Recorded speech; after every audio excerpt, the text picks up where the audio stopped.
So you see a lot of parents at times struggle, or they come into counseling saying, my child's just not responding. I've tried timeouts, I've tried with holding privileges, I've tried grounding them for a week, nothing seems to work. And at the heart of that, you want to understand what do they mean by it didn't work? Does it mean that they're not responsive, that their behavior is not changing, they're not seeing remorse in the child? I mean, it can mean 100 different things.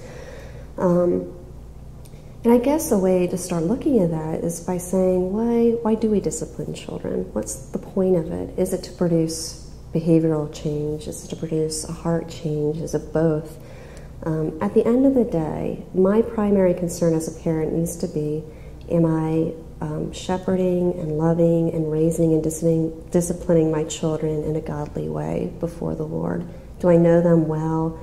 Am I being wise in what is helpful and encouraging and edifying and beneficial to them? Those are the guiding principles for me, not is my child responding the way I want them to, because that will always leave me discouraged. Because ultimately children struggle with their own sin, they struggle with their own reactions, and they've got to stand before the Lord someday, and the Spirit of God needs to work in them. So I want to be wise. I think there's this umbrella of methodology in how you parent. How you parent your children might be different than how I parent, but we can both do it in a godly, loving way. So there's a lot of freedom in how you choose to discipline, and I think it involves really knowing your children well. But I don't think it should involve the equation that their behavior immediately changes. We want to see behavior change. That's often a fruit or an evidence of the Spirit's work in their life. But I think parents become really discouraged very easily if their motivation is, I did this so the child would now do this. Where instead, if I'm freed up to say, was the way I responded loving? Was it godly? Was it accurate and true? If those are the guiding principles, I can walk away saying, you know what, it did work, regardless of their response. I'm parenting, I'm disciplining them well.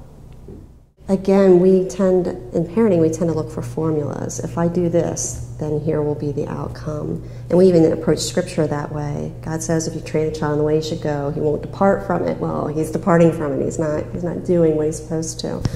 Instead of saying, you know, God gives us a model for how to parent in the way he parents us, he shepherds us.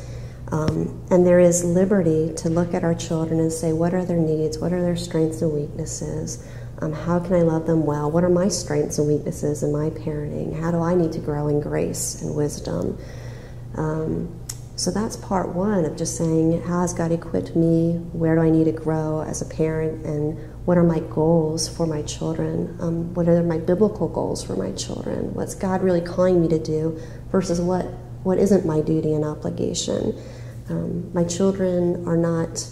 It's not my job to make them trophies. It's not my job to make them ideal citizens, though I might want that. It's my job to really love and move towards them in a godly way, to model Christ to them and the gospel in the way I live it out, the way I talk to them, the way I teach them wise stewardship and self-discipline, and even in day-to-day things like manners or cleaning their room.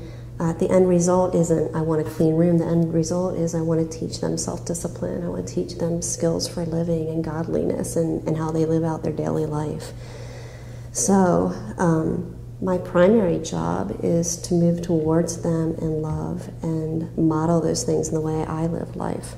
I think in parenting we so often are reactive, and I say this in so many things I talk about, where we tend to be reactive rather than proactive in our parenting, and some of that has to do with we live way too busy lives and we get way too caught up in our jobs or the numerous things that need to get done around the house that we end up waiting until there's a problem. And I would argue that biblical parenting, or just, you know, godliness, means that I'm going to look for opportunities to be proactive with my kids and to teach them things, not in the moment they're doing something wrong, but in the moment everything's going really well. And I can model it in encouraging ways. So I often think of Deuteronomy 6, where, you know, whether you sit, whether you lay down, whether you rise, whether you walk along the way, I'm looking for opportunities to be proactive. And then that frees me again from worrying about discipline and being reactive and getting my children to respond the way I want them to.